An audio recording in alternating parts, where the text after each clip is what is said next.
The Nun film reviews are horrifying. Is it time to kick the habit? The Nun movie has horrifying reviews, with critics calling it the worst film in the entire Conjuring and Annabel series and dull and laughable. Is it time for fans to kick the habit? Anticipation was high.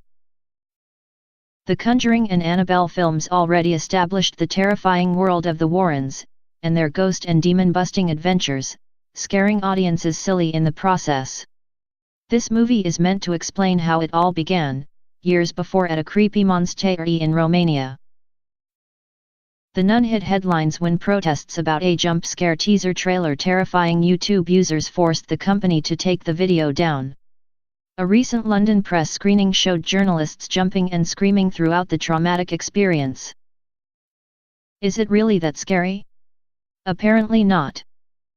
The movie hits UK cinemas this weekend, but the overwhelming consensus from critics is that this is a major disappointment.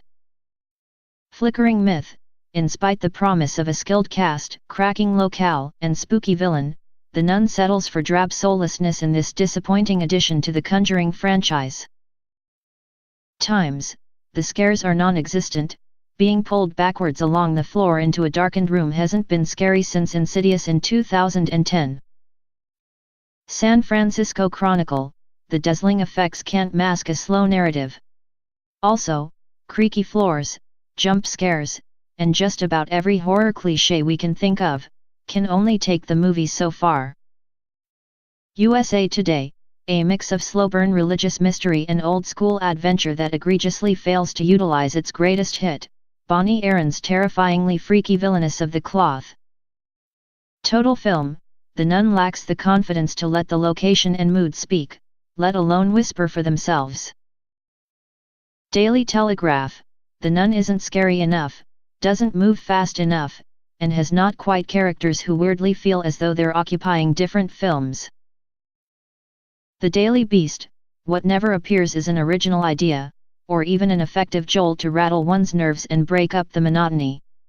In the end, it's just The Exorcist embellished with a monstrous religious grandma. Empire magazine, it may be a familiar old dark castle runaround, but Corin Hardy delivers eerie images and nerve-scraping sound effects. Screen Anarchy, a boring, uneventful, downright ludicrous attempt to capitalize on less than 4 minutes of screen time in an infinitely better film. Seattle Times, it's all and eek. And on and on. It's so choppy and predictable that it becomes laughable. Los Angeles Times, The Nun, shot in murky pools of darkness that often leave you squinting at the screen, is a dispiriting reminder that franchising evil inevitably dissipates its impact. Guardian, there isn't a genuinely frightening or interesting moment here. Sci-Fi Now, The Nun, which has proudly been calling itself the darkest chapter in the series in the run-up to its release, winds up being the dullest instead. Newsweek, rather than grandiose and ponderous, The Nun is workaday, lunch-pail gothic, getting the job done with the energy of a factory floor.